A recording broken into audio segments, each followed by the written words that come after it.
The Hillside Stranglers, is the media epithet for one, later discovered to be two, American serial killers who terrorized Los Angeles, California between October 1977 and February 1978, with the nicknames originating from the fact that many of the victims' bodies were discovered on the wooded hillsides surrounding the city. The perpetrators were eventually discovered to be cousins, Kenneth Bianchi and Angelo Buono Jr. All except one of the murders were committed in Buono's upholstery shop in Glendale, California. The victims, who ranged in age from 12 to 28, were raped, sodomized, beaten, and sometimes tortured before being strangled to death with a ligature. They were then cleaned and dumped naked across wooded hillsides in Los Angeles. Buono and Bianchi impersonated police officers to lure the victims from nearby locales, then drove them to Buono's upholstery shop to be sexually assaulted and killed. The Hillside Strangler murders began with the deaths of two prostitutes who were found strangled and dumped naked on hillsides northeast of Los Angeles in October and early November 1977. It was not until the deaths of 5 young women who were not prostitutes, but girls who had been abducted from middle-class neighborhoods, that the media attention and subsequent Hillside Strangler moniker came to prominence. The murders caused a moral panic, and young women grew increasingly terrified to go out after dark. There were 2 more deaths in December and February before the murders abruptly stopped. An extensive investigation proved fruitless until the arrest of Bianchi in January 1979 for the murder of 2 more young women in Washington and the subsequent linking of his past to the Strangler case. In order to avoid the death penalty, Bianchi implicated Buono as the other perpetrator of the Hillside Strangler killings and agreed to testify against him, leading to Buono's arrest in October 1979. In order to avoid the death penalty, Bianchi pleaded guilty to 5 of the murders in California, for which he was subsequently sentenced to life imprisonment, which he was to serve in Washington. Buono pleaded not guilty and was convicted of 9 of the Hillside Strangler murders in late 1983, before being sentenced to life without the possibility of parole. He then passed away in prison in September 2002 at the age of 67. Kenneth Bianchi was born on the 22nd of May 1951 in Rochester, New York, to a 17-year-old prostitute who gave him up for adoption just 2 weeks after he had been born. He was adopted in August 1951 by Nicholas Bianchi and his wife Frances Cioliano Bianchi, and was their only child. He was deeply troubled from a young age, with his adoptive mother describing him as a compulsive liar from the time he could talk. He would often fall into inattentive trance-like daydreams where his eyes would roll to the back of his head. From these symptoms, a physician diagnosed him with petite mal seizures at the age of 5. He was frequently given medical examinations by doctors due to problems with involuntary urination, which caused him to have a great deal of humiliation. He was prone to fits of anger as well as bouts of insomnia and habitual bedwetting when he was young.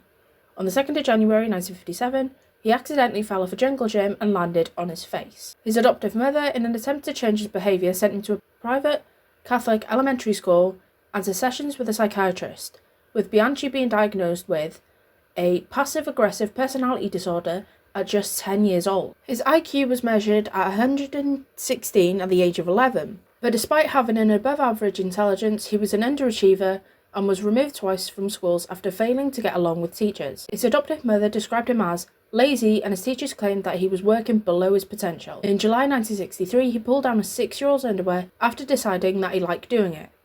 After his adoptive father died suddenly from pneumonia in 1964, Bianchi, then a teen, refused to cry or show any other signs of grief. After her husband's death, Bianchi's adoptive mother had to work while he attended a public school and was known for keeping Bianchi home from school for long periods of time. Nonetheless, Bianchi dated frequently and even joined a motorcycle club. Shortly after he graduated from Gates Chili High School in 1970, he married his high school sweetheart, Brenda Beck. However, the marriage ended after 8 months. Supposedly, she left him without an explanation. As an adult, he decided that he wanted to become a police officer, and he enrolled at Monroe Community College to study police science and psychology.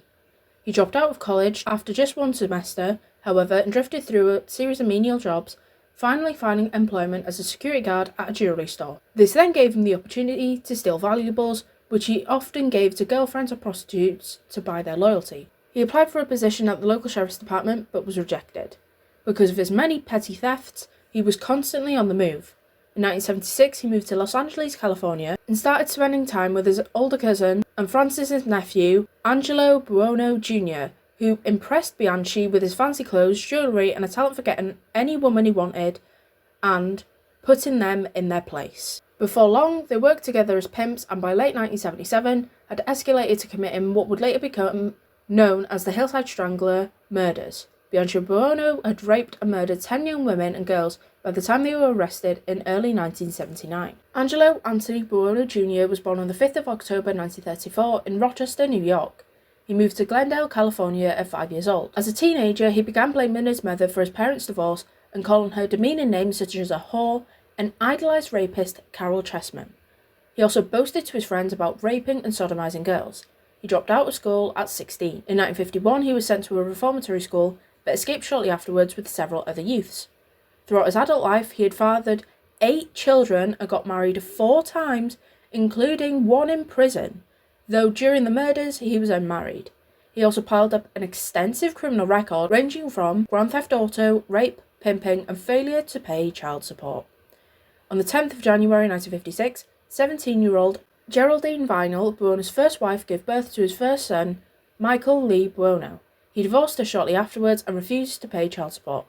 On the 15th of April 1957, Buono married his second wife, Mary Catherine Candy Castillo, aged 17, with whom Buono had 5 children. One night in late 1963, Buono dragged Candy by the hair into the living room, tossed her on the floor and assaulted her in full view of their children because she had rejected his advances. In May 1964, Candy rightfully filed for divorce, citing Buono's aggressive and perversive sexual desires and his unpredictable violence. A year later, Buono moved in with 25-year-old Nanette Campina, a single mother of 2. He was said to have treated her similarly to how he had treated Candy, physically and sexually abusing her, to the point where she was afraid to leave him because she thought he might kill her. He had 2 children with her, born in 1967 and 1969. Shortly before the birth of Buono's first child with Campina, he was given a 1-year suspended sentence for stealing a cat. In 1971, Buono began sexually abusing his 14-year-old stepdaughter, which caused Campina to leave him, taking the children with her. In 1972, Buono married Deborah Taylor, his 3rd wife, and moved in with a male roommate shortly afterwards. Buono never moved in with Taylor and didn't bother getting a divorce. On one occasion, his roommate witnessed Buono watching school children through binoculars whilst masturbating.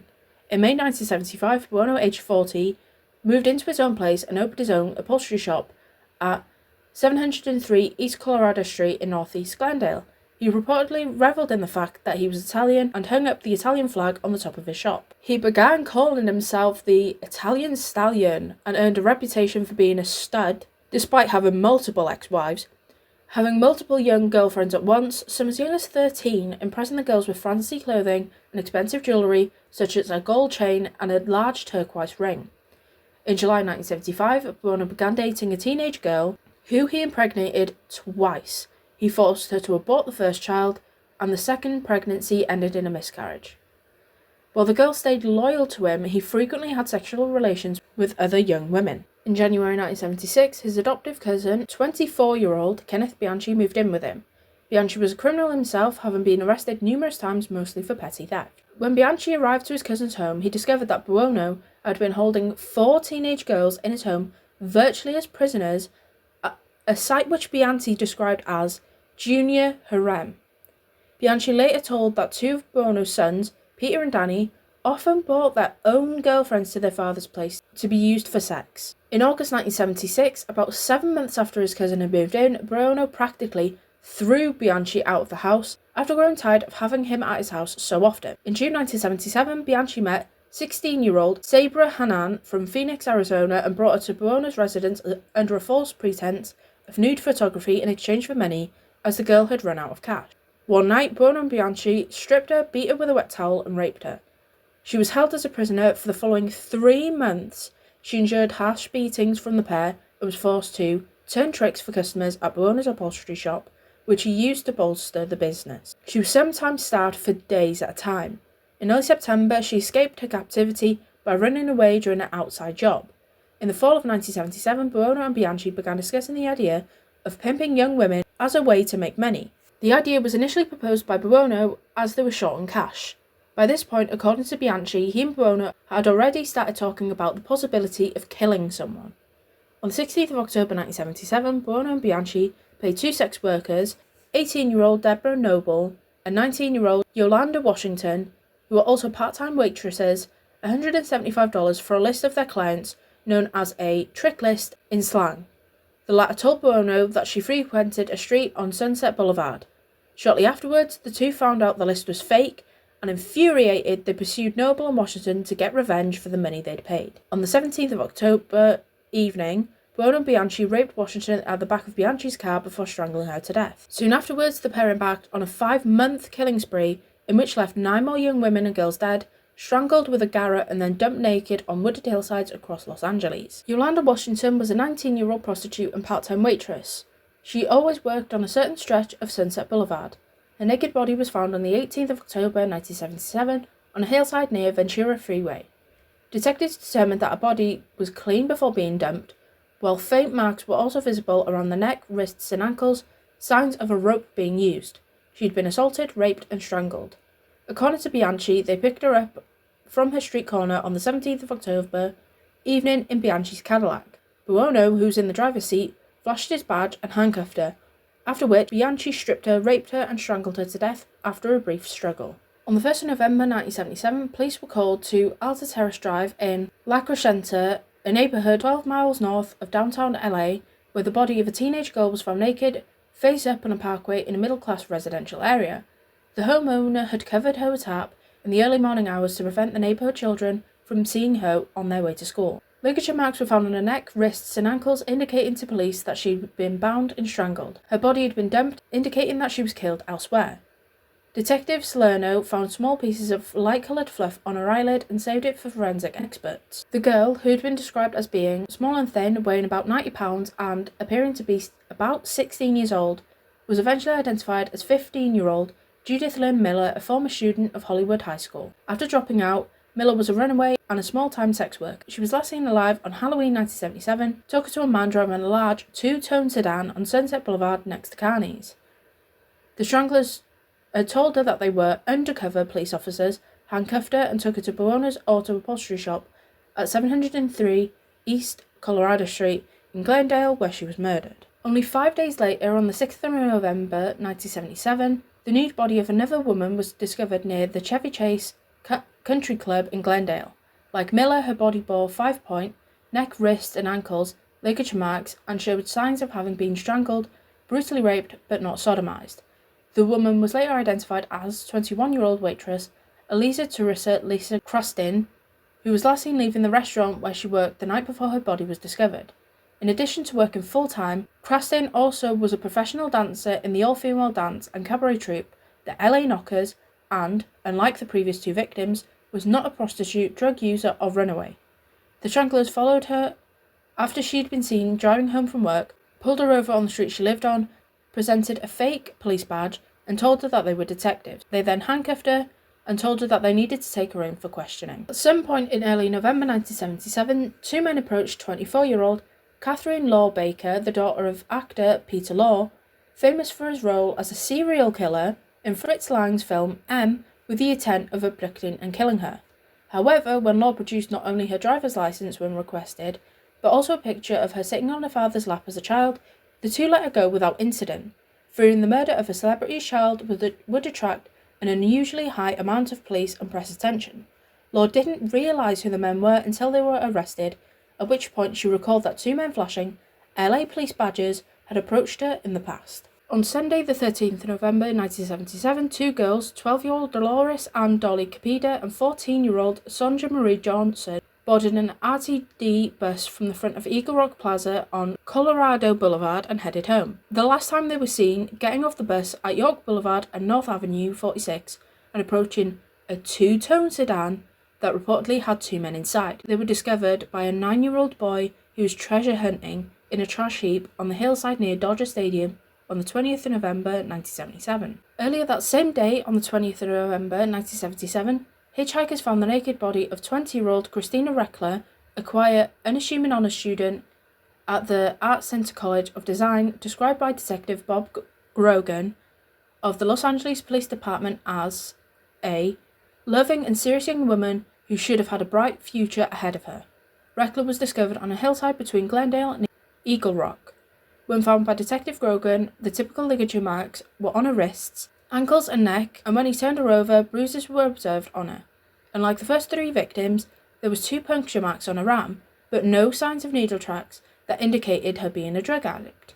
It was later determined that she had been injected with Windex, a common ammonia-based window, glass and hard surface cleaner. On the 23rd of November 1977, the badly decomposed body of 28-year-old Evelyn Jane King, an aspiring actress who had gone missing on the 9th of November, was discovered in the bushes near the Los Feliz Boulevard off-ramp of the Golden State Freeway. The severity of decomposition prevented determination as to whether she'd been raped or tortured, but she'd been strangled like the others. In response, authorities created a task force, initially composed of 30 officers from the LAPD, the Sheriff's Department, and the Glendale Police Department, to catch the predator, now dubbed the Hillside Strangler. On the 29th of November 1977, police found the body of 18-year-old Lauren Ray Wagner, a business student who lived with her parents in the San Fernando Valley in hills around Los Angeles, Mount Washington.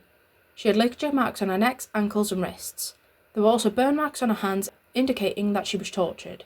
Her parents had expected her to come home before midnight, and the next morning, when they found her car parked across the street with the door ajar, her father questioned the neighbours.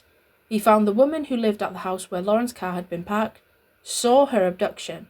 The woman stated that she saw 2 men, one tall and young, the other who was older and shorter with bushy hair. She also stated that she heard Wagner cry out, "You won't get away with this," during her abduction. On the 14th of December 1977, the naked body of 17-year-old prostitute Kimberly Diane Martin, which also showed signs of torture, was found on a deserted lot near Los Angeles City Hall. She'd previously joined a call girl agency because she feared exposing herself on the streets with the strangler on the loose.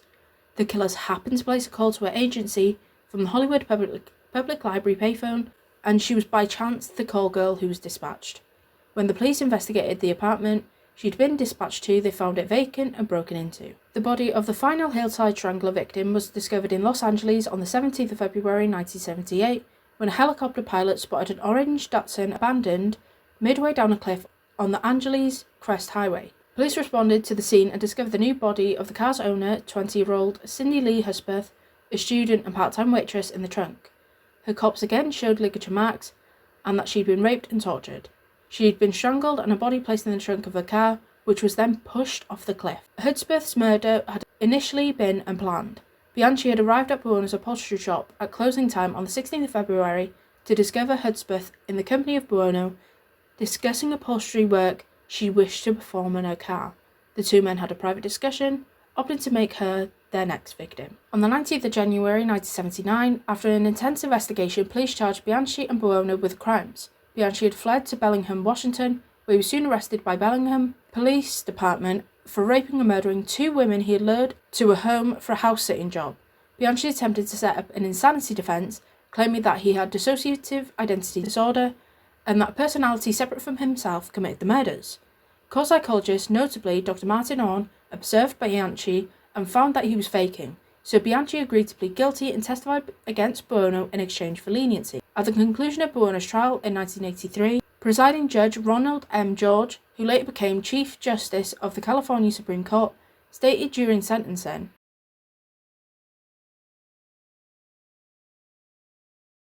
at his trial, Bianchi pleaded not guilty by reason of insanity, claiming that another personality, one Steve Walker, had committed the crimes. It is believed that he'd recently seen the film Sybil, 1976, about a woman suffering from multiple personalities triggered by childhood abuse. Bianchi convinced a few expert psychiatrists that he indeed suffered from multiple personality disorder, but investigators brought their own psychiatrists, mainly Martin Orn. When Orn mentioned to Bianchi that in genuine cases of the disorder, there tend to be 3 or more personalities, to which Bianchi promptly created another alias, Billy.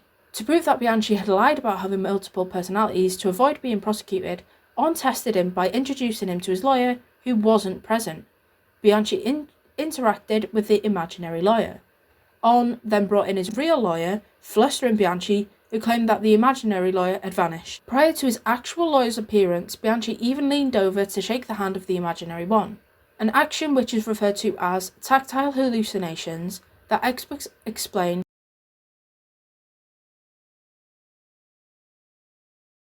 Orn had never seen a true tactile hallucination in his career, suggesting that this was a complete fabrication. Bianchi eventually pleaded guilty in order to avoid the death penalty in Washington state.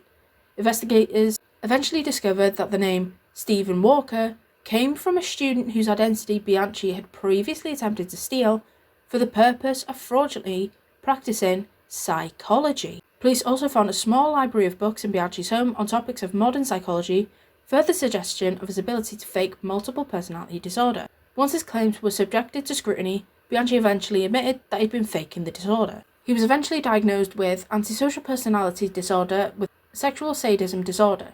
In an attempt to obtain a reduced sentence, Bianchi agreed to testify against Buono. However, in giving his testimony, he made every effort to be as uncooperative and self-contradictory as possible, apparently hoping to avert Buono's conviction. In the end, Bianchi's efforts were unsuccessful, as Buono was convicted and sentenced to life imprisonment. Bianchi himself was also ultimately sentenced to 2 terms of life imprisonment with the possibility of parole. In 1980, Bianchi began a relationship with Veronica Compton, a woman whom he had met in prison. During his trial, she testified for the defense, telling the jury a false, fake tale about the crimes in an attempt to exculpate Bianchi.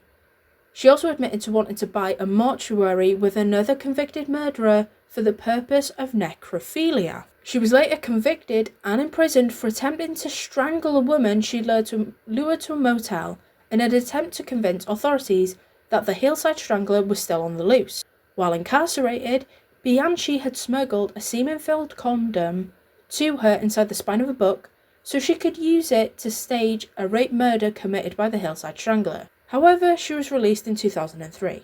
In 1992, Bianchi sued Catherine Uronwode for $8.5 million for having an image of his face depicted on a trading card he claimed his face was trademarked. The judge dismissed the case after ruling that if Bianchi had been using his face as a trademark when he was killing women, he wouldn't have tried to hide it from police. In January 1979, Bianchi was arrested in connection with the murders of 2 women in Bellingham, Washington. After pleading guilty, Bianchi was quickly linked to the Hillside Strangler murders in California. In order to avoid the death penalty, Bianchi named Buono as the other perpetrator in the Hillside Strangler case and agreed to testify against him. On the 22nd of October 1979, Buono was arrested at his upholstery shop in Glendale and charged with 24 felonies, including murder, sodomy, and rape. Upon his arrival at the Los Angeles County Jail, Buono was assigned to High Power, a super security section designed for prisoners who were at high risk from other inmates, primarily informers or rapists whose victims were young. One day, an inmate asked Buono why he killed all those girls, to which he reportedly replied,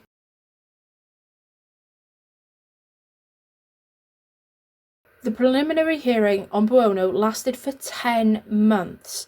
The legal case against Buono was based largely upon Bianchi's testimony. After Bianchi made repeated self-contradictory statements in order to diminish his own credibility as a witness to have the case against Buono dismissed, the case's original prosecutors from District Attorney John Vanderkamp's office moved to dismiss all charges against Buono and set him free.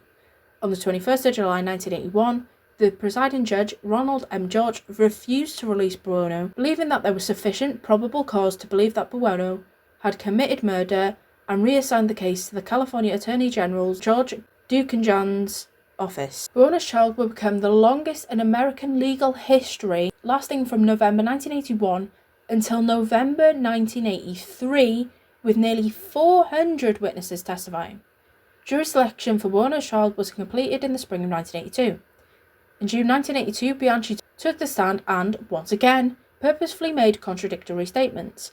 In fact, one of the prosecutors warned the jury to expect some lies during Bianchi's testimony.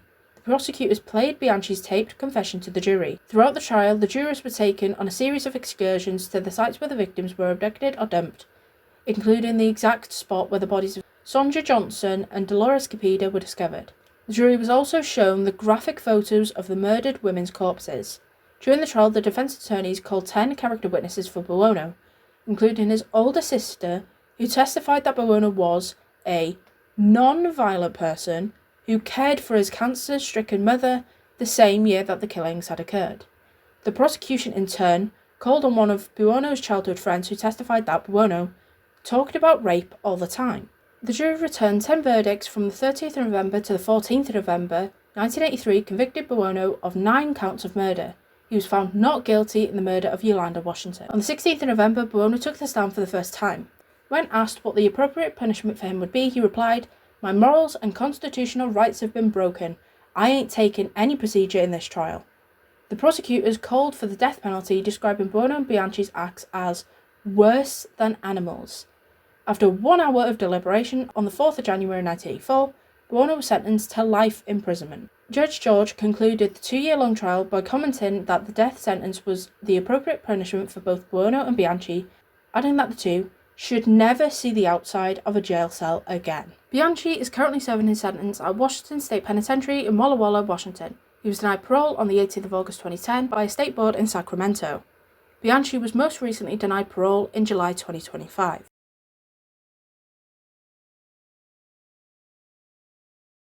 Shortly after his sentencing, Buono was initially sent to Folsom State Prison, where he refused to come out of his cell due to fear of injury by other inmates, before being transferred.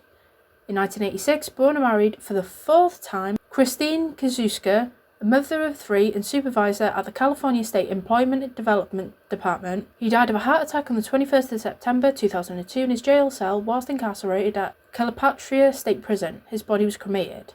In 2007, his grandson, Christopher Buono, committed suicide shortly after shooting his grandmother, Mary Castillo, in the head. Castillo was at one time married to Buono, had 5 children with him, including Chris's father. Chris Buono was unaware of his grandfather's true identity until 2005. Thanks for watching the video. I hope you enjoyed. Let me know your thoughts and opinions about this case in the comments below. And also let me know if there's any true crime cases that you would like to see me cover on this channel. And I will be back next Friday with another true crime video. Thanks for watching.